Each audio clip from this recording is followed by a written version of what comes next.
नमस्कार। प्रारब्धों पर आप सभी का स्वागत। मैं अवनीश। चैनल आपने सब्सक्राइब किया है, इसके लिए आपको बहुत बहुत धन्यवाद। वीडियोस को आप लाइक करते हैं, शेयर करते हैं, इसके लिए भी धन्यवाद। चैनल के बेल आइकन को जरूर दबा के रखिए ताकि किसी भी अपलोड की सबसे पहले सूचना आपको मिले। स्क्रीन के दूसरे हिस्से में आइए, स्वागत करते हैं गौरव प्रधान जी का। गौरव जी, बहुत बहुत स्वागत। नमस्कार। आप सबको बहुत बहुत प्रणाम। गौरव जी, हमारी टीम ने थंबनेल बनाया है और आज की चर्चा का मेरा दोनों एंगल, या उसे प्रश्न कहिए या बिंदु कहिए, वो यही है: सुब्रमण्यम स्वामी की समस्या क्या है? सुब्रमण्यम स्वामी को समस्या क्या है? दर्शकों, ये एक ऐसा नाम है भारतीय राजनीति का जिसने वाजपेयी जी के समय में भी कुछ काम किया है, गांधी परिवार के कभी नजदीकी रहे हैं, अपने आप को पुराना संघी भी कहते हैं, एकमात्र एक जनता पार्टी बना के अकेले चलते भी रहते हैं, राजनीति भी। कभी कहते हैं शिक्षक हैं और रहे भी हैं, ऐसी बात नहीं है। वकील नहीं है लेकिन जाने जाते हैं हमेशा मुकदमों के लिए।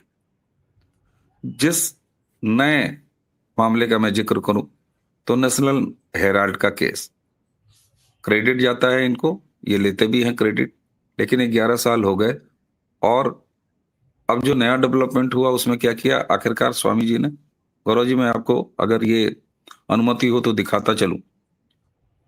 स्वामी ने नेशनल हेराल्ड में अपनी शिकायत वापस ले ली 11 साल तक, महफिल लूटने के बाद। लेकिन क्या ईडी बेसहारा हो गई? नहीं। ईडी ने नेशनल हेराल्ड केस में एक नया फ्रेश एफआईआर दायर किया और अब स्वामी का उस केस को विड्रॉ करना या न करना, अब इससे कोई मतलब नहीं। अब यह नेशनल हेराल्ड का केस अपने 11 साल के सफर को आगे जारी रखेगा और अब इसमें फैसले की भी बहुत जल्दी उम्मीद है।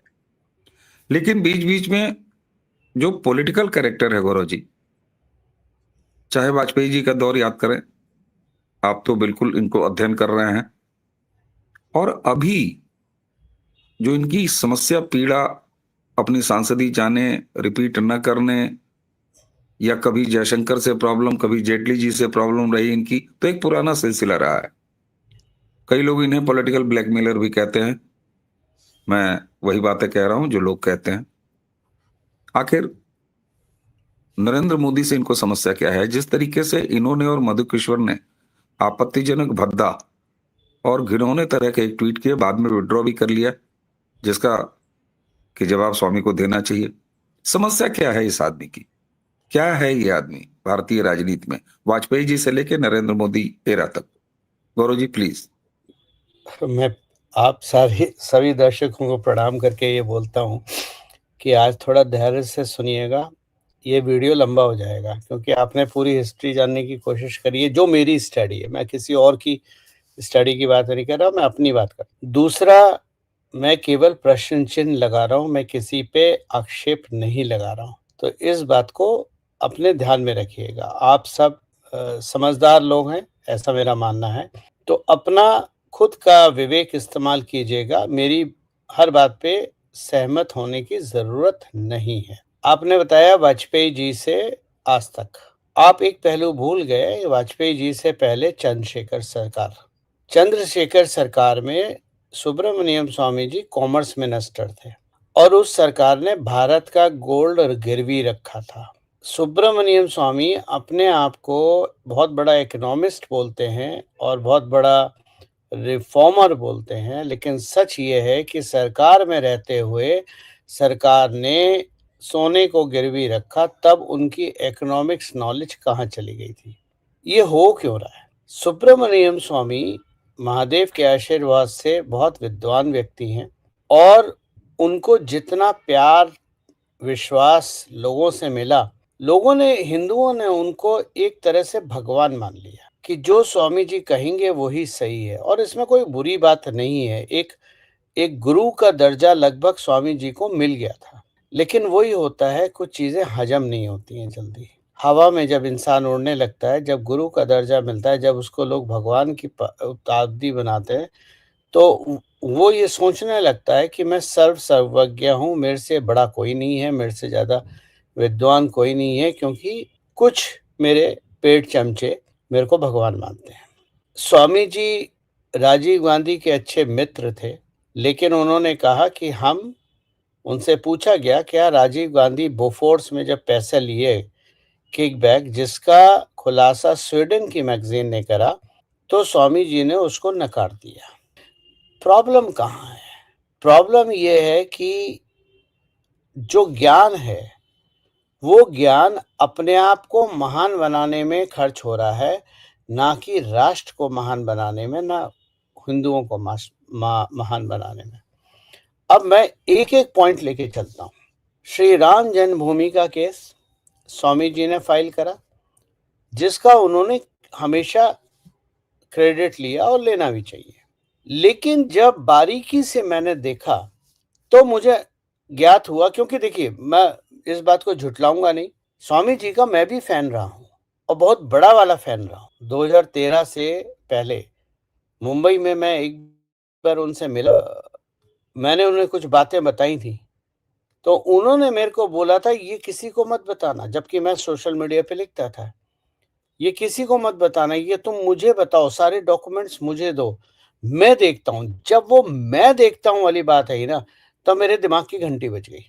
स्वामी जी ने अपनी पार्टी बनाई, भारत की इकलौती पार्टी जिसमें एक ही सदस्य रहा हमेशा, और वो खुद रहे, एक तरह से प्रोप्राइटरी कंपनी।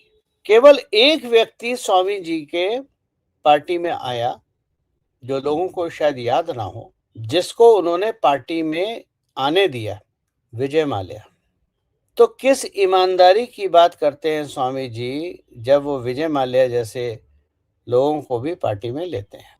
तो पहली चीज शुरू होती है अटल जी से। अटल जी बहुत दूरदर्शी थे। यही स्वामी जी ने संघ के बारे में बोला था कि संघ को बैन कर देना चाहिए। आज वो बोलते हैं कि मैं संघी हूं, मैं ये हूं, मैं वो हूं, लेकिन यही संघ, और मैं कोई अपनी बात नहीं कह रहा, आप गूगल पे सर्च कर लीजिए, आपको न्यूज़पेपर कटिंग मिल जाएगी, यही स्वामी जी थे।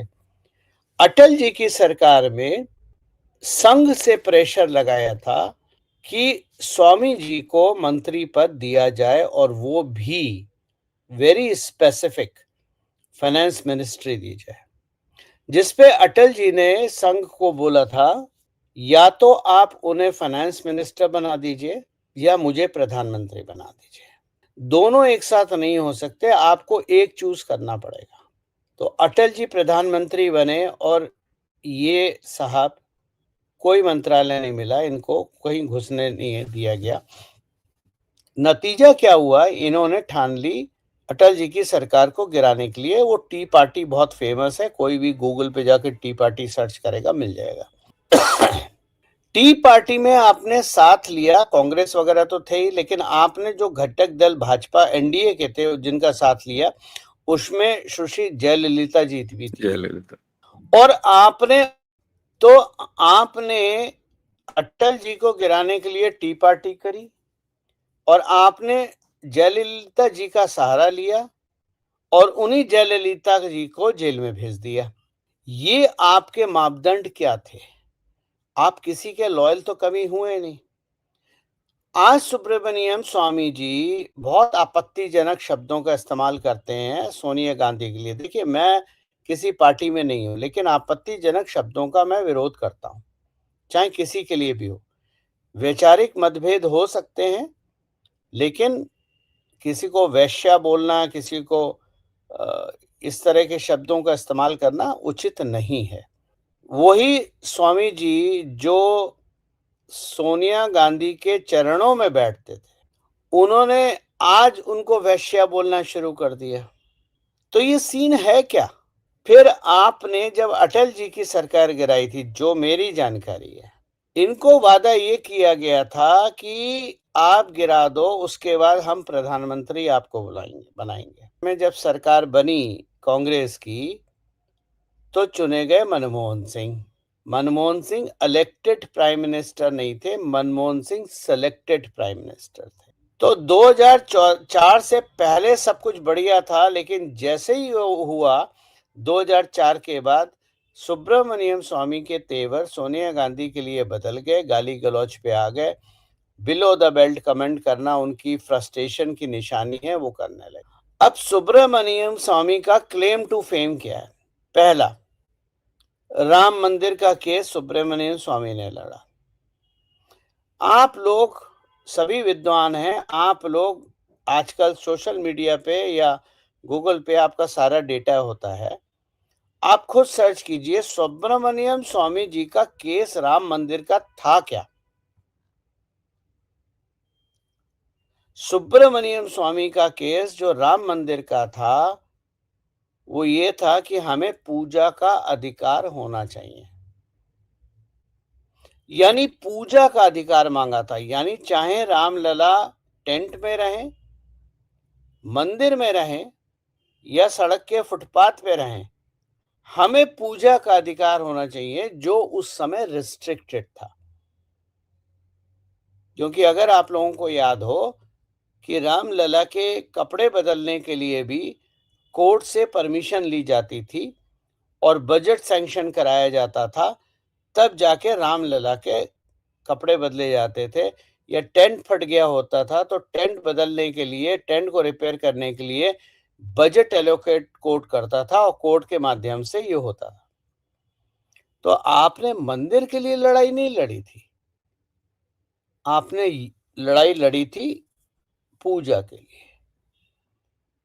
तभी जब डे टू डे हियरिंग शुरू हुई तो जस्टिस गोगोई ने सुब्रमण्यम स्वामी जो घुसना चाह रहे थे उस केस में, उनको बाहर निकाल दिया। तो 30 साल तक ये केस लगा रहा। अब केस था क्या? जो मोदी सरकार ने केस लड़ा, वो केस था क्या? मोदी सरकार ने पूजा के अधिकार का केस नहीं लड़ा, रामलला के कपड़े बदलने और टेंट बदलने का केस नहीं लड़ा। मोदी सरकार ने केस लड़ा जिसका रामलला से कोई लेना देना नहीं था। वो केस ये था कि इस जमीन का मालिकाना हक किसके हाथ में है। मैं लोगों से रिक्वेस्ट करूंगा, कभी अयोध्या जाएं तो पूछ लीजिएगा निमोई अखाड़ा कहां पर है, और निमोई अखाड़ा में जाके श्री सुब्रमण्यम स्वामी जी का नाम ले लीजिएगा। अगर आपकी ठुकाई ना हो तो मेरा नाम बदल दीजिएगा। वो लोग नफरत करते हैं और वो लोग खुद बोलते इस व्यक्ति ने श्री राम आया, जबकि मुस्लिम समुदाय और इनके बीच में एग्रीमेंट हो गया था। मुझे डेट याद नहीं है, 90s अर्ली 90s में एग्रीमेंट हो गया था कि हम वहां पर श्री राम जी का मंदिर बनाएंगे। लेकिन जैसे ये हुआ, ये पूजा का अधिकार लेके कोर्ट में चले गए। कोर्ट ने हर प्रोसीडिंग को स्टे कर दिया और रामलला का मंदिर 30 साल के लिए डिले हो गया, जो नरेंद्र मोदी जी की मेहनत से वापस आया। सवाल ये उठता है, डिले क्यों करा? दूसरा क्लेम टू फेम जो सुब्रमण्यम स्वामी जी का है, वो है राम सेतु। राम सेतु पे सुब्रमण्यम स्वामी जी ने बहुत कुछ लिखा है, बहुत कुछ कहा है, बहुत कुछ बोला है, कोर्ट में भी, कोर्ट के बाहर। इन्होंने जो सबसे बड़ी बात बोली, जो इन्होंने सोशल मीडिया पे लिखा, और इनके जो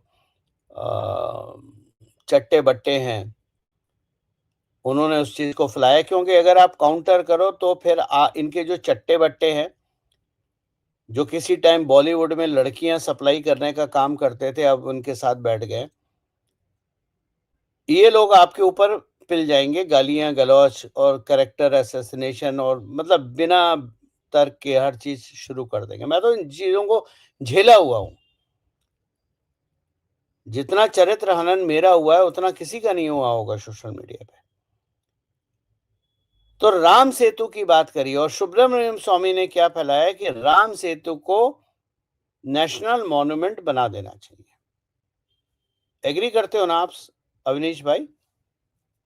राम सेतु हमारी धरोहर है, और सुब्रमण्यम स्वामी जी ने ये कहा था कि इसको नेशनल मॉन्यूमेंट बना देना चाहिए। अब आप समझिए नेशनल मॉन्यूमेंट होता क्या है, जरा बाइलॉज पढ़ लीजिए उसके। नेशनल मॉन्यूमेंट का मतलब होता है कि आप उस जगह पे खोदना वोदना तो दूर की बात, आप एक कील भी नहीं गाड़ सकते। आप तो आईसीएसईआर से रहे हैं, आपको इन चीजों का ज्ञान होगा अवनीश भाई। आप वहां पर एक कील नहीं गाड़ सकते। अब मैं राम सेतु को 2 मिनट के लिए भगवान श्री राम से अलग करता हूं, एक ज्योग्राफिकल सेटअप में देखता हूं। सोनिया गांधी ने कहा था, रॉबर्ट वडेरा ने, और इन्होंने बहुत पैसे भी बनाए, इनका पूरा प्लान था राम सेतु को खत्म करना। मतलब this is one of the extreme. और सुब्रमण्यम स्वामी जी का कहना था राम सेतु को नेशनल मॉन्यूमेंट बनाना। ये नेक्स्ट एक्सट्रीम। अब राम सेतु, भगवान श्री राम को 1 मिनट के लिए भूल जाए, राम सेतु क्यों जरूरी है? दुनिया में जितना भी थोरियम है, उस सबसे ज्यादा अगर किसी एक देश में थोरियम है तो वो है भारत। और भारत में सबसे ज्यादा थोरियम का डिपॉजिट अगर कहीं है तो राम सेतु की नीचे की चट्टानों में। अब आप कहेंगे ये तो बहुत अच्छी बात है भाई, सुब्रमण्यम स्वामी ने कहा और बात खत्म, मतलब इसको बना दो तो राम सेतु टूटेगा नहीं, वरना तो कोई भी तोड़ देगा। बहुत अच्छी बात है। नहीं, अच्छी बात है, क्योंकि अगर आप उसे नेशनल मॉन्यूमेंट बना देते हो तो सरकार हो, हम हो, आप हो, कोई भी हो, we are govern by that directive. लेकिन ये श्रीलंका नहीं करेगा, ये चाइना फॉलो नहीं करेगा। और राम सेतु से थोरियम की चोरी श्रीलंकन फिशिंग बोट के माध्यम से चाइना करता है। तो यानी अगर आप राम सेतु को नेशनल मॉन्यूमेंट डिक्लेयर कर देते हो तो आप तो कुछ नहीं कर सकते, लेकिन चाइना आपके थोरियम को खोद खोद के ले जाएगा। अब सवाल है, थोरियम है क्यों जरूरी है? मैंने आप ही के चैनल में एक बात करी थी, शास्त्री जी की डेथ के 15 दिन बाद किसकी मृत्यु हुई थी?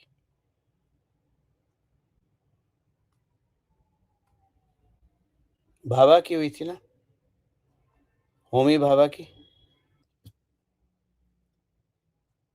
तो 70 या 80 के दशक में भारत में थोरियम रिएक्टर बन गया होता और हमारी ऊर्जा जितनी जरूरतें हैं वो थोरियम से पूरी हो रही होती, यानी भारत एक एनर्जी इंडिपेंडेंट देश बन चुका होता।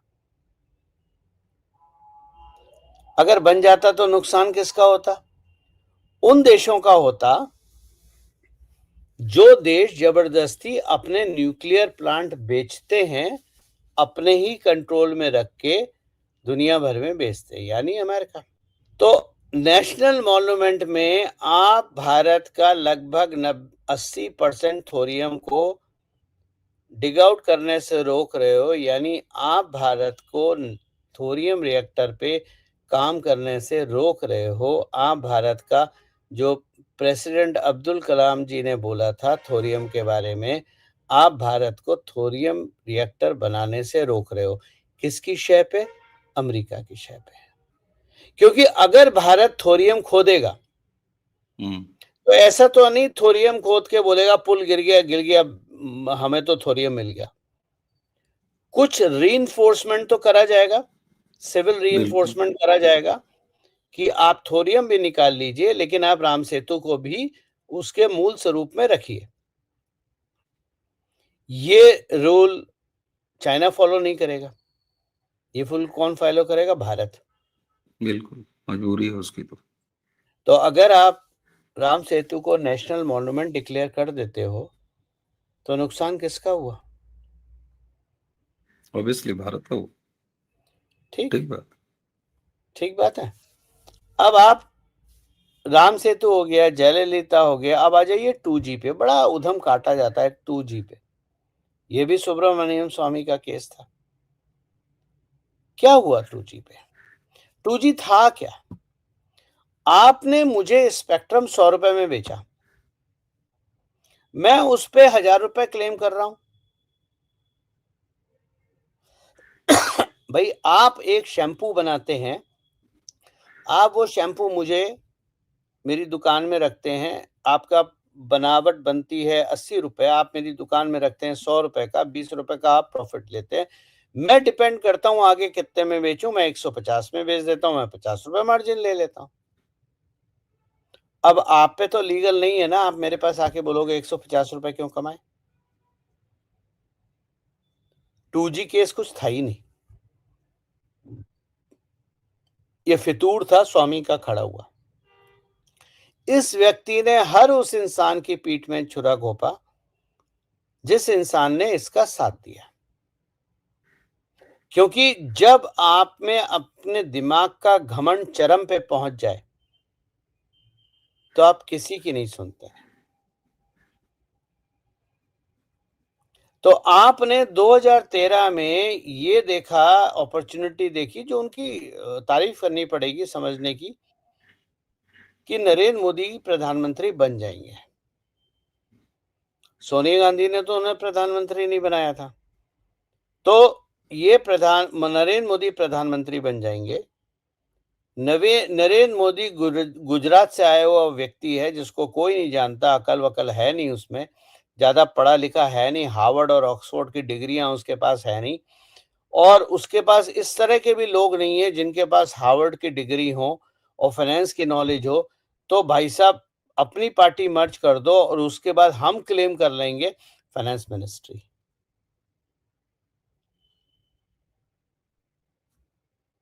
वो फाइनेंस मिनिस्ट्री उन्हें आज तक नहीं मिली।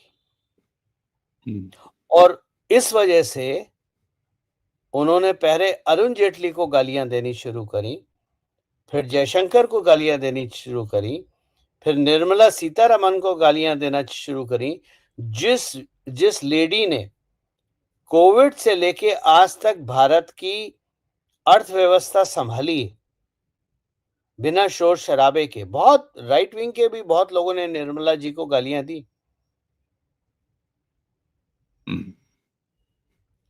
तो सुब्रमण्यम स्वामी फाइनेंस मिनिस्ट्री में अपना खुद को चाहते थे। ये तो साफ दिखता है। अटल जी की तरह नरेंद्र मोदी भी बहुत दूरदर्शी है। इन्होंने हर उस व्यक्ति को दूर रखा सरकार से जिस व्यक्ति का ये मानना था मैं ही सब कुछ हूं, मेरे से आगे कोई कुछ हो नहीं सकता। अब मान लीजिए अगर फाइनेंस मिनिस्ट्री इनको दी गई होती तो आपको लगता है कि ये नरेंद्र मोदी की कोई बात सुनेंगे या किसी की भी कोई बात? ये तो वो हैं जो अपना कर दिया फिर कागज वागज फेंक के निकल जाएंगे, मानना है तो मानो हम जा रहे हैं, काइंड ऑफ। अब आप दूसरे पहलू पे आ जाइए। सरकार में 4 सबसे पावरफुल मिनिस्टर होते हैं: home minister, defence minister, foreign minister, finance minister. बाकी सब ठीक है। फाइनेंस मिनिस्ट्री पूरी सरकार में एक मंत्रालय ऐसा होता है जिसको पाई पाई का हिसाब पता होता है, सरकार कहां खर्च कर रही है और क्यों कर रही है। यानी राफेल आते हैं तो राफेल के वेपन सिस्टम में कितना खर्चा हुआ वो फाइनेंस मिनिस्ट्री को पता होगा। इंटेलिजेंस ब्यूरो और रॉ का बजट कभी आईबी और रॉ के नाम से नहीं होता है कि आईबी को इतना जाएगा, रॉ को इतना जाएगा। वो एक सीक्रेट फंड होता है, वहां से फंडिंग होती है। यानी अगर आप फाइनेंस मिनिस्टर हो तो आपको पता है कि आईबी को क्या गया, रॉ को क्या गया। बिल्कुल। जब हम बात करते हैं अननोन गनमैन की, अननोन लोगों की, बड़ा सोशल मीडिया पे चलता रहता है। रॉ कोई अननोन नहीं है, वो अपने आप नहीं जाती है काम करने, वो मर्सनरीज को हायर करते हैं। कोई भी एजेंसी हो, रॉ हो, सीआईए हो, मोसाद हो, एफएसबी हो, कोई भी हो, एमएसएस हो, वो मर्सनरीज को हायर करते हैं। अब हायर करने का तरीका क्या है? आप पैसे देते हो, बिल्कुल, और वो पैसे कैश में जाते हैं। कोई बैंक ट्रांसफर तो होता नहीं है, उसका चेक तो लिखा नहीं जाता है, क्रेडिट कार्ड से पेमेंट होती नहीं है, कोई वो तो सवाल ही नहीं। कैश शिप होता है। अब आपने 100 टन गेहूं अगर अफगानिस्तान भेजा, तो गेहूं और गेहूं के अंदर क्या है उसका खर्चा फाइनेंस मिनिस्ट्री को पता है। कौन से डिपार्टमेंट में, कौन से इंटेलिजेंस पे, कौन से आर्म फोर्सेस में कहां पर कितना पैसा खर्च हो रहा है, इसकी जानकारी फाइनेंस मिनिस्टर को होती है।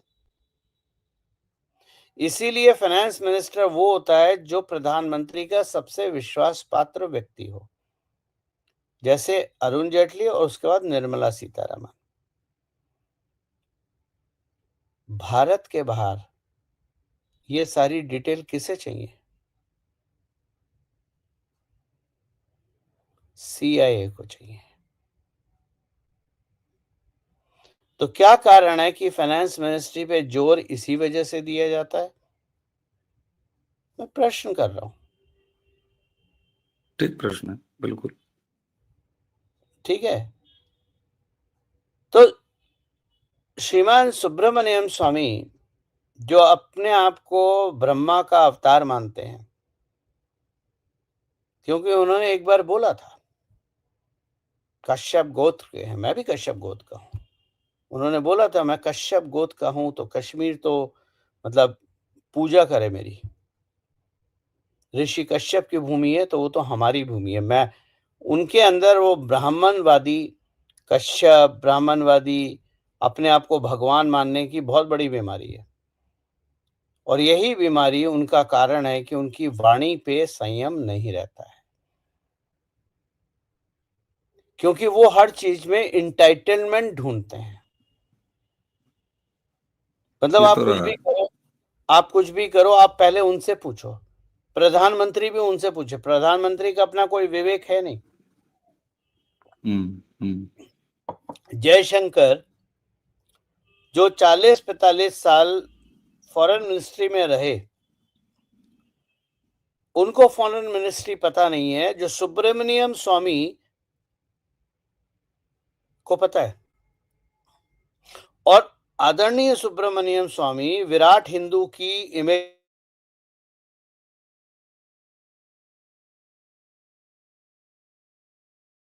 खुद विराट हिंदू की इमेज बना के आदरणीय सुब्रमण्यम स्वामी अपनी बेटी को कंट्रोल नहीं कर पाए, ये अपने सबसे बड़ा बच्चों को सवाल, मेंटर नहीं कर पाए। सबसे बड़ा सवाल। इनकी पत्नी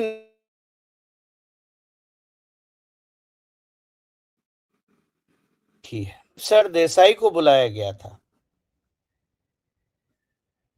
और उस बुक में लिखा है कि हमने अटल जी की सरकार इसलिए गिरा दी क्योंकि अटल जी हमें TADA नहीं दे रहे थे। मतलब आप इतने नीच हरकतों पे उतर आए हो कि TADA के लिए आपने भारत के पीठ पे छुरा घोंप दिया। सेल्फ सेंटर्ड की इससे बड़ी चीज क्या है? आप उठा के किताब पढ़ लीजिए। अब आते हैं वहां पर, तो 2013 में मैं भी स्वामी जी का भक्त था, नो डाउट अबाउट इट। बहुत पढ़े लिखे हैं, विद्वान हैं, कभी कभी बात करते हैं, लेकिन जब मैं मिला और इन्होंने मेरे से वो डॉक्यूमेंट मांगे, तब मेरा दिमाग थोड़ा ठनका। पहली चीज तो मैं डॉक्यूमेंट किसी को देता नहीं, ठीक है, क्लासिफाइड है, क्लासिफाइड है। लेकिन उनके मांगने तरीके से मेरे दिमाग में घंटी बजी। ठीक है, मैंने उन्हें पढ़ना लिखना छोड़ दिया, काहे के लिए मैं अपना समय खराब करूं, मेरे पास बहुत काम था। घंटी बजी 2016 में डीमोनेटाइजेशन के बाद। अब मेरी बात बहुत ध्यान से सुनिएगा। डीमोनेटाइजेशन के बाद उन्होंने खुलेआम अरुण जेटली जी को बहुत गालियां दी। बिल्कुल, आपको बिल्कुल। ऐसा याद लग हो, रहा था कि कोई नस दब गई है उनकी, या बड़ा निजी नुकसान हो गया। ठीक है, और निजी नुकसान था भी, समझाता हूं। हम्म उन्होंने खुल के गालियां दी। ठीक है, आप अरुण जी को गालियां दे रहे हैं, भाई हम तो बहुत छोटे लोग हैं, आम इंसान हैं सड़क पे, ना हमारी इतनी हैसियत है स्वामी जी की तरह, ना अरुण जेटली तो खैर मंत्री थे बहुत बड़े, तो हम कुछ नहीं बोल सकते। लेकिन जब सुब्रमण्यम स्वामी ने बोला कि 100 रुपए के नोट एटीएम में डालने चाहिए, 2000 के नहीं, क्योंकि आप लोगों में बहुतों को पता होगा कि अगस्त में मैंने डिमोनेटाइजेशन की भविष्यवाणी कर दी थी, छठ पूजा के बाद, बिल्कुल प्रिसाइज। और मेरी बात अगर ना माने तो उस समय का एक चैनल होता था IBN 7, उसके एंकर होते थे आकाश सोनी। आकाश सोनी से जाके बात कर लीजिएगा। जब आपने बोला 100 रुपए, तब मुझे समझ में आया कि सुब्रमण्यम स्वामी को कुछ नहीं आता। ये जैसे ढोलक अंदर से खाली होती है ना, ये बिल्कुल वही हाल है। समझा देता हूं। एटीएम के अंदर नोट रखने के स्लॉट होते हैं। मान लीजिए 4 स्लॉट हैं, होते 100 रुपए, 500 रुपए, 50 रुपए, इस तरह के। तो मान लीजिए 4 स्लॉट हैं। यहाँ नोट के डेनोमिनेशन से मतलब नहीं कर रहा मैं, लीफ से बात कर रहा हूं, मतलब पत्ते कितने आ सकते हैं नोट के। तो अगर एक स्टैक में मान लीजिए 100 पत्ते आते हैं, तो 4 स्टैक का मतलब हो गया 400 पत्ते आते हैं। अब अगर 400 पत्ते आपने 100 रुपए के रखे, तो टोटल वैल्यू हुई 40,000। ठीक है, 100 पत्ते 40,000 हुई ना। लेकिन अगर आपने वहीं 2000 के रखे, तो वैल्यू कितनी हुई? राइट। यानी अगर सरकार 100 रुपए के नोट रखती और एक एटीएम को भरने में 25 मिनट लगते हैं, शटडाउन करना, लोड करना, कैलिब्रेट करना, और उसके बाद सिस्टम को स्टार्ट करना, लॉक करना, 25 मिनट लगते हैं अगर फास्टेस्ट वे में करा जाए। तो डीमोनेटाइजेशन में आपके एटीएम के बाहर 400 लोगों की लाइन लगी हुई है जिनको पैसा चाहिए, और अगर एटीएम 100 रुपए का डिस्पेंस करती है, 100 रुपए का नोट, तो यानी 10 लोग पैसे निकाल पाएंगे, 10-20 लोग, उसके बाद फिर रुक जाएगा, फिर 25 मिनट रीलोड के लिए चाहिए। तो यानी आपने जो लोडिंग है एटीएम की, उसको 20 गुना बढ़ा दिया। तो 20 गुना का मतलब हुआ 250, 500 घंटे, 500 मिनट। आपने पूरे दिन में 500 मिनट बढ़ा दिए। अब लाइन खत्म होगी कभी? तो जब लाइन खत्म नहीं होगी, तो क्या होगा? लोग बैंक लूटेंगे, एटीएम लूटेंगे। तो 2000 रुपए का नोट जरूरी था या 100 रुपए का नोट जरूरी था? अगर आप मेरे पास, मुझे मान लीजिए 500 रुपए चाहिए, या नहीं, मान उस समय लीजिए की समय की मांग डिमोनेटाइजेशन के समय की सबसे बड़ी मांग यही थी, क्योंकि कि लोगों में आप, पहली पहली बार था, लोगों में बहुत ज्यादा अजीब अजीब क्रिया, एकदम मतलब अजीब माहौल था उस समय। 2000 की नोट अगर नहीं आती तब तो मतलब निश्चित अराजकता हो गई होती। ठीक है, तो अराजकता हो गई होती, एटीएम लूट गए होते, बैंक लूट गए होते, और सरकार को वापस डीमोनेटाइजेशन को नल एंड वॉइड करना पड़ता। संभव था, बिल्कुल। डीमोनेटाइजेशन नल एंड वॉइड करने में किसका फायदा था? पॉलिटिकल पार्टियों का जो कैश में डील कर रहे थे, बिल्कुल। पाकिस्तान का जो कैश में डील करता था फेक करेंसी, और करप्ट बिजनेसमैन जो कैश में धंधा करते थे, यही फायदा होता उनका। ये आज भी रोना यही है ना, इन लोग का, राहुल गांधी का, सबका। सबका रोना यही है, बिल्कुल। और सुब्रमण्यम स्वामी जी, ये 2000 और एक 100 रुपए का जो कॉम्प्लेक्स तुमने बनाया, जो कंट्रोवर्सी तुमने खड़ी करी, कभी तुमने लोगों को समझाया हम्म। कि 100 रुपए में क्या रिस्क था और 200 रुपए में क्या फायदा था? तो किसके लिए काम कर रहे हैं आप? ठीक बात है। और ये मत भूलिए कि पाकिस्तान में अगर नोट छपता है भारत का, तो वो आइसोलेटेड इवेंट नहीं है, वो छपता है CIA के अप्रूवल से, अमेरिकन एजेंसी के अप्रूवल से। यहां से मैं आपको, क्योंकि नोट की बात है, थोड़ी दूर और ले जाता हूं पीछे। IC-814 का किडनैप हुआ था, हाईजैक हुआ था। हाईजैक ले जाके मेघालय की सरकार को पता था, लेकिन वो इंफॉर्मेशन अटल जी के पास नहीं पहुंचाई गई। मेघालय में कांग्रेस की सरकार थी। IC-814 कंधार ले जाया गया। कौन था उस प्लेन में? वो व्यक्ति जो कई देशों में करेंसी पेपर सप्लाई करता है, और वो भारत के एक परिवार का बहुत क्लोज है। कोई तो इशारा? समझ राजनीतिक गए परिवार? लोग, समझदार हैं, नाम लेने की जरूरत नहीं है, लोग समझदार हैं। पॉलिटिकल पॉलिटिकल फैमिली, मैं इतना ही पूछ रहा हूँ। पॉलिटिकल ओके, फैमिली की बात कर रहा हूँ। Okay, okay. तो स्वामी जी, क्या सीन है भाई? फिर आज ये तक तो स्वामी जी ने भद्दी भाषा में इस्तेमाल करके सोनिया ये जी, राहुल, सबके लिए बोला।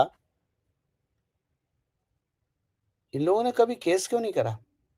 ये बात ये बात अब बोलने का तो उन्होंने मोदी जी के लिए भी बोल दिया। और एक सवाल और रख देता हूँ, एक सवाल और रख देता हूँ। जो अटल बिहारी वाजपेयी के समय इन्होंने किया, अब मेरा एक ही सवाल है, मोदी जी जब सब जानते थे, मोदी जी ने इन्हें राज्यसभा सांसदी क्यों दी? और अगर दे दी तो झेलते क्यों रहे? या अपने नजदीक आने क्यों दिया? मैं नजदीक की बात कर रहा हूँ, संसदी तक की बात कर रहा हूँ। क्या जरूरत थी देने की? नहीं दे देते तो क्या हो जाता? बस, ये आपकी बात सही है। यहीं पर एक तिगड़ी आती है, हम्म। और उस तिगड़ी का नाम है सुब्रमण्यम स्वामी, आदरणीय मोहन भागवत जी, और परम आदरणीय नितिन गडकरी जी। नरेंद्र मोदी अरे जी ने जब पहली सांसदी दी थी राज्यसभा की, वो संघ के प्रेशर में दी थी, मंत्री नहीं बनाया था।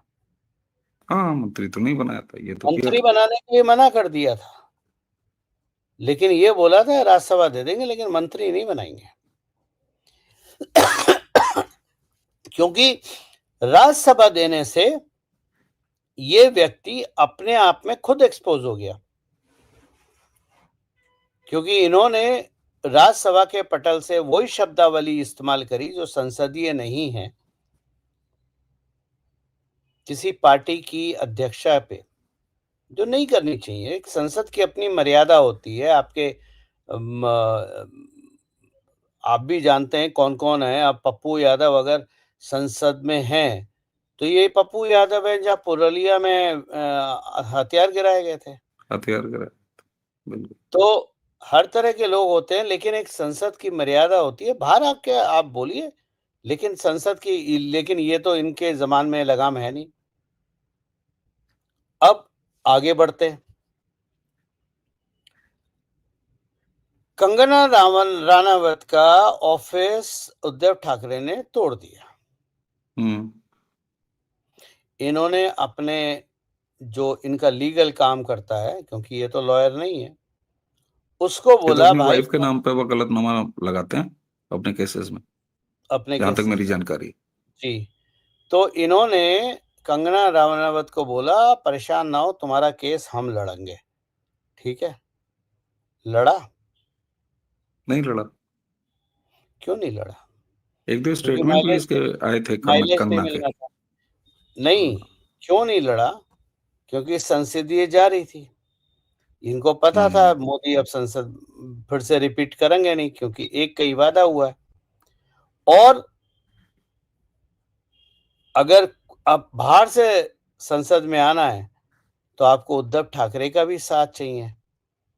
तो उद्धव ठाकरे का साथ चाहिए, तो अगर उद्धव ठाकरे पे केस कर दोगे तो साथ नहीं मिलेगा। बाद में हालांकि वो भी गणित बिगड़ी गई इनकी, उद्धव ठाकरे उस लायक नहीं रहे, उनके पास ही विधायक नहीं रहे नंबर के, तो राज्यसभा का कहाँ आता है। ठीक है। फिर जब पालगढ़ में पूजनीय साधुमाला। साधु जी लोगों का हत्या हुई, तो इन्होंने पालगढ़ का कहानी शुरू करी, केस फाइल करा। नहीं किया, उसमें भी बढ़ चढ़ के बोले थे, मैं करूंगा मैं करूंगा। मैं करूंगा ट्विटर पे। हाँ ये हाँ हाँ। ट्विटर के महारथी हैं। अरे मुझे ट्रोल कर दिया था एक बार इनके चेलों ने, मैंने कुछ ऐसे ही पालघर वाले में मैंने लिख दिया और नीचे मुझे ट्रोल कर लिया, बड़ी बुरी तरह से ट्रोल कर लिया। आपकी बात बिल्कुल सही है। ये इनके जो चेले चपाटे हैं, बड़े अब खूंखार टाइप के हैं वैसे। इनके जो राइट हैंड है, वो बंबई के रियल एस्टेट के बहुत बड़े पुराने खिलाड़ी हैं। हम्म। और उनके भाई हैं, जो जिनका कोई काम धंधा जिनका नहीं चल रहा था, वो बॉलीवुड में डांसर वगैरह सप्लाई करते थे, खासतौर से लड़कियों का। हम्म। वो सुब्रमण्य 2014 में सुब्रमण्यम के साथ चिपक गए और वहां से उनकी आरती उतरनी शुरू हो गई। भाई हम्म। नाम को कैश कर लो, ठीक है ना, नाम कैश कर लो। तो स्वामी जी के इतने एंगल हैं कि जितने जहन में समझ में आ गए वो बता दिए, जितने बताए जा सकते हैं वो बता दिए, वो बता दी। जो नहीं बताए जा सकते हैं अभी, जो जिसकी मर्यादा मैं रखूंगा, नहीं, वो रखनी भी पड़ेगी। समय आने पे अपने आप निकल जाएगा। अब मैंने आपको पूरा कनेक्शन बता दिया। अब आप एक बात याद रखिए, स्वामी जी के जो दामाद हैं, वो आम ब्रोकर्स में एजेंट है। हम्म। स्वामी जी ने एक बार लिखा था, ये रफेल, जब रफेल आने से पहले की बात है, रफेल ग्रेप वाइन और सारे एयरक्राफ्ट यूरोफाइटर वगैरह चेक कराए जा रहे थे, तब स्वामी जी ने बहुत स्ट्रेस करा था रैप्टर 22, F-22। हम्म। हम्म। कहाँ का था? अमेरिका का। स्वामी जी की डिग्री कहाँ की है? अमेरिका की। स्वामी जी का डिमोनेटाइजेशन से नुकसान किसका है? अमेरिका के पाले हुए कुत्तों का। स्वामी जी का दर्द अब समझ में आता है। और हमारी टीम ने जो थंबनेल में दो सवाल रखे ना, जो मैंने आपसे पूछे कि स्वामी जी की समस्या क्या है, स्वामी जी को समस्या क्या है, ये की और को, इन दोनों का फर्क, हालांकि एक 11 अलग साल तरीके का की परसेप्शन भी है। 11 साल की जो फ्रस्ट्रेशन है उनकी, वो 11 साल की फ्रस्ट्रेशन उन्हें अब पता है वो कहीं नहीं पहुंच पाएंगे। तो इंसान जब बहुत फ्रस्ट्रेट हो जाता है, तो वो गाली गलौज पे और बिलो द बेल्ट कमेंट वो भूल जाता है, डिग्निफाइड लैंग्वेज भूल जाता है, वो भूल जाता है मैं कहाँ खड़ा हूँ, क्या खड़ा हूँ। देखिए, शोहरत को अर्जित करना मुश्किल नहीं है, मेंटेन लेकिन रखना, शोहरत को संभाल के रखना संभाल कर। और उस बिल्कुल। बीच में हम्बल रहना और सबकी इज्जत करके रहना, ये बहुत बड़ा टास्क होता है। इसीलिए शोहरत सबको हजम नहीं होती है। स्वामी जी बिल्कुल। को शोहरत हजम नहीं हुई। स्वामी जी को लोगों ने गुरु और भगवान का दर्जा दे दिया था, लेकिन वो हजम नहीं कर पाए। और आज हालत ये है कि स्वामी जी के, आप लिख दीजिए, नीचे जो कमेंट आएंगे वो आप खुद पढ़ लीजिएगा। और नहीं, मैं बिल्कुल सही। ये मैं कोई श्रेय नहीं लेना चाहता, लेकिन दिल का एक दर्द है जो मैं बताना चाहता हूँ। 2014 डीमोनेटाइजेशन के बाद जब मैंने मैथमेटिकल कैलकुलेशन करी और स्वामी जी के एक जो हायर्ड मीडिया हाउस है, यूट्यूबर हैं, श्री अय्यर, ठीक है, वो स्वामी जी के अगेंस्ट कुछ नहीं सुनते। वो श्री अय्यर तो मेरे से मिल चुके हैं, मेरा इंटरव्यू ले चुके हैं और उन्होंने बताया कि ये पूरी तरह से स्वामी जी के हिसाब से ही चलता है। जब इन लोगों को मैंने लिखना शुरू करा, ट्विटर पे एक्सपोज करना शुरू करा, तो अवनीश भाई 99.9% राइट विंग ने मेरा, मेरे परिवार का, मेरी पत्नी का, मेरे बच्चों का, मेरे माता पिता का जो चरित्र हनन करा है, हम्म। हम्म। वो मैंने झेला है और उस दर्द का मैं साक्षी हूँ और मेरे पे वो दर्द पलटा है, क्योंकि भारत में अगर किसी ने सुब्रमण्यम स्वामी को एक्सपोज़ करना शुरू करा बिना डर के, वो मैं था। ये क्रेडिट मैं लूँगा और ये क्रेडिट इसलिए नहीं लूँगा क्योंकि इससे मुझे कुछ फ़ायदा होना है। ये क्रेडिट मैं इसलिए लूँगा क्योंकि वो सफ़रिंग मैंने झेली है, आप लोगों ने नहीं झेली है। समझ सकते हैं, बिल्कुल समझ सकते हैं, बिल्कुल समझ सकते हैं साहब। और ये बात तो बिल्कुल साफ है कि परसेप्शन एक अलग और बहुत विवादास्पद रहे हैं। और मजे की बात ये कि वाजपेयी जी से शुरू कीजिए, उसके बाद मतलब उससे पहले आप देखिए तो राजीव गांधी, सोनिया गांधी और फिर क्या-क्या चंद्रा स्वामी से लेके मतलब वो पूरा, अगर आप जो भी दर्शक हमारे जो हैं उस समय के हैं और पढ़ने लिखने, अखबार वगैरह पढ़ने में अगर रुचि रखते हो, तो इनके पूरे एक यात्रा को समझते जाइए। और यहाँ आके अब जिस स्तर पर आए हैं स्वामी जी, तो निश्चित तौर पर कुछ राम मंदिर में श्रेय लेना बिल्कुल सही बात है। रामलला विराजमान ने डिपोनेंट का मुकदमा तो खुद लड़ा था और ये तो केवल पूजा के अधिकार के लड़ रहे थे। मुकदमा जो जीता और रामलला विराजमान ने खुद जीता, किसी ने उनका मुकदमा नहीं जीता। वो नाबालिग के तौर पर अपना मुकदमा लड़ रहे थे, एक वादी जरूर थे। तो वहाँ राम सेतु में आपने थोरियम वाली जो पूरी कहानी बताई, उसके बाद फाइनेंस मिनिस्टर से इनका इतना लगाव, अटल जी के समय में भी उनको फाइनेंस मिनिस्ट्री चाहिए थी, अरुण जेटली साहब को मिल गई तो भी ये परेशान, निर्मला जी को मिल गई तब भी ये परेशान। मतलब कुल मिला के आत्म केंद्रित व्यक्ति, लेकिन उसी के साथ बिलो द बेल्ट हमला करना और किसी भी स्तर तक उतर जाना, ये संभवतः या तो हमारे यहाँ मजाक में कहा जाता है कि बुढ़ऊ सटक गए हैं या बुढ़ा सटक गया है, ये भी कहा जा सकता है। लेकिन उम्मीद है कि कभी ना कभी तो उन्हें सद्बुद्धि आएगी, लेकिन मुझे लगता नहीं है उम्र के इस पड़ाव में आदमी सीखता नहीं है साहब। आदमी इस नहीं, उम्र के इस पड़ाव में केवल गलतियां ही करता है। ये बात भी पक्की है।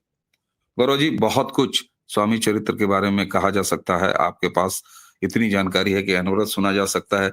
मैं भी थोड़ी बहुत चीजें अगर शेयर करूँ तो आधा पौना घंटा लग जाएगा, जितना मैंने इनके बारे में अध्ययन किया और लगातार देखा है अपने किशोरवंश से अब तक। लेकिन फिर भी मुझे लगता है कि ऐसे विवादास्पद विषय पर अभी तक दर्शकों आपने कहीं बात नहीं सुनी होगी। हम निर्भीकता से राष्ट्र प्रथम के भाव से बात करते हैं। हमने, गौरव जी जाने ने से ये भी कहा, पहले देखिए। हुँ, जाने से पहले इसी इसी वीडियो में एक चीज़ और क्लियर करना चाहता हूँ। हाँ, मधुकेश्वर, जिन्होंने स्वामी जी के इस ट्वीट पे अपनी टिप्पणी लिखी थी, नरेंद्र मोदी जी के लिए ऊटपटांग शब्दावली लिखी थी, मधुकेश्वर की प्रॉब्लम क्या थी? और मैं ये बात ऑथेंटिक बोल रहा हूँ क्योंकि इन्होंने मेरे ट्वीट का जवाब दिया था और इन्होंने जवाब ये दिया था कि आप मुझसे मिलने आए थे। क्षमा करें, गौरव प्रधान किसी से मिलने नहीं जाता है जब तक व्यक्ति खुद ना बुलाए। मधुकेश्वर ने मुझे बुलाया था, नॉर्थ दिल्ली में इनका घर था और पहले मैंने वेट करा, फिर ये आई, फिर बोली चलो वॉक पे चलते हैं और वो वॉक नहीं दौड़ लगवा दी मेरी पार्क में। बाद में आके सड़क के किनारे एक लेमनेड पिलाया और इनका मिलने का मकसद केवल ये था कि मेरी जो वो मनु शायरी वगैरह जो भी वो चलाती हैं, उसकी वेबसाइट फ्री ऑफ कॉस्ट में कैसे बन जाए। कितने छोटे मैं स्वार्थ। वेबसाइट मैं वेबसाइट नहीं बनाता। ये मेरा काम बिल्कुल। नहीं है, मैं एंटरप्राइज़ सॉफ्टवेयर का बंदा हूँ। तो मैंने उनको कुछ बच्चों को रेफ़र कर दिया कि बेटा इन लोगों को आप बात कर लीजिए मैम, ये लोग आपका काम कर देंगे। बातों-बातों में जो क्योंकि देखिए मैं बहुत लोगों से मिलता हूँ। अभी 2 बातें और करूँगा। मैं बहुत लोगों से मिलता हूँ और बहुत चीज़ें जानता हूँ। मधुकेश्वर ने नरेंद्र मोदी जी का इंटरव्यू करा था 2002 के दंगों के वक़्त। हुँ, जब नरेंद्र मोदी जी प्रधानमंत्री बने तो इन्होंने जब मेरे से मिली थी तभी इन्होंने कहा था कि मेरे को तो वाइस चांसलर बनना है। नरेंद्र मोदी जी ने ऐसे रेवड़ी खाने वाले लोगों को हमेशा दूर रखा और यही कारण है कि आज वो बिदक गई हैं, खड़े क्योंकि बिल्कुल। उनके अरमान पूरे नहीं हुए और ये पूरा एक गैंग है। स्वामी है, मधुकेश्वर हैं, वो एक आईपीएस है। स्वामी जी के बारे में 2 बातें और। आलोक वर्मा याद है आपको? हुँ, हुँ। कौन थे? IAS bureaucrat? कोई ज़रूरी आलोक नहीं। वर्मा सीबीआई के हेड थे। सीबीआई के हेड थे और उनको मोदी सरकार ने पद से फेंक दिया था। जिसपे पब्लिक डोमेन स्वामी में है, जानते हैं लोग। जिसपे स्वामी जी ने प्रश्न चिन्ह लगाया था। अब आप बिल्कुल। एक चीज़ सोचना बहुत ईमानदारी से, आलोक वर्मा से जाने से पहले स्वामी जी सीबीआई की जानकारी अपने ट्विटर पे देते थे। आलोक वर्मा के जाने के बाद स्वामी जी सीबीआई की कोई खबर नहीं दे पाते हैं। यानी ठीक स्वामी है, जी पे सबके अपने पर सोर्स होते हैं, वो भी यूज करते थे। बिल्कुल सही है, बिल्कुल सही ठीक है ना? तो अब फिर कभी और बात करेंगे, अभी तो कहानी बहुत है। है। बहुत है, इसीलिए राजेश्वर मैं कह रहा सिंह हूँ ना। राजेश्वर सिंह, दिग्विजय सिंह, बहुत सारे मैं कहानी है। बिल्कुल है साहब, इसीलिए मैंने कहा कि अगर मुझे ही केवल जिक्र करना पड़े तो आधा पौना घंटा लग जाएगा। इसीलिए मैं कहता हूँ कि स्वामी अनंत और स्वामी की कथा अनंता, तो इस पर और भी बात होगी दर्शकों। और आज बहुत सारे ऐसे अनछुए कारण और असली कारण जो कि कितने क्षुद्र हो सकते हैं, और एक ऐसे व्यक्ति के सामने जो राष्ट्र प्रथम का भाव लेके चल रहा है, और बड़े-बड़े नकार दिए गए साहब। इसलिए अगर उम्र हो गई है तो सटक गए हैं तो बेहतर, लेकिन इस उम्र में आदमी सटकता नहीं है, सुधरता भी नहीं है, सटकता ही है। तो जब भी ये दर्शकों, हमें उम्मीद है कि स्वामी जी के लगातार चरित्र में हो रहे बदलाव को क्यों देखा जा रहा है, इसकी असली वजह क्या है, इसकी थोड़ी बहुत पड़ताल, हालाँकि ये करीब 54-55 मिनट की चर्चा हुई, लेकिन मुझे लगता है कि 2-3 एपिसोड भी अगर इतने बड़े-बड़े किए जाएँ, तो भी स्वामी नाम का ये सिलेबस कवर नहीं होगा। गौरव जी, आपने हमें समय दिया, इसके लिए बहुत-बहुत धन्यवाद दर्शकों। हम कोशिश करेंगे कि आगे भी अगर बन पड़े तो एक चर्चा और करें, क्योंकि इसमें बहुत से एंगल बाकी रह गए हैं। मैं खुद संतुष्ट नहीं हूँ, क्योंकि मैं बहुत सारी और एंगल इसमें जोड़ना चाहता था और उसके सवाल भी लेना चाहता था गौरव जी से। तो बहुत जल्द अगली चर्चा इस पे प्लान करेंगे। आज के लिए आपने हमें समय दिया, बहुत-बहुत धन्यवाद। दर्शकों, इस वीडियो को अगर पसंद कर रहे हो तो आगे और बढ़ाइएगा, और चैनल को आपने जैसे सब्सक्राइब किया है, वीडियोस को लाइक करते हैं, शेयर करते हैं, आपको बहुत-बहुत धन्यवाद। बेल आइकन जरूर दबा के रखिए, ताकि गौरव जी के साथ इस तरह की विस्फोटक वीडियो चर्चा अगली बार प्रारब्ध पर कब आ रही है, आपको सीधे सूचना मिले। गौरव जी, एक बार फिर आपको बहुत-बहुत धन्यवाद। दर्शकों, इसी के साथ आज की चर्चा समाप्त करेंगे। मुझे, अवनीश और गौरव जी दोनों को आज्ञा दीजिए। नमस्कार, प्रणाम, जय जय श्री। नमस्कार, जय जय श्री राम।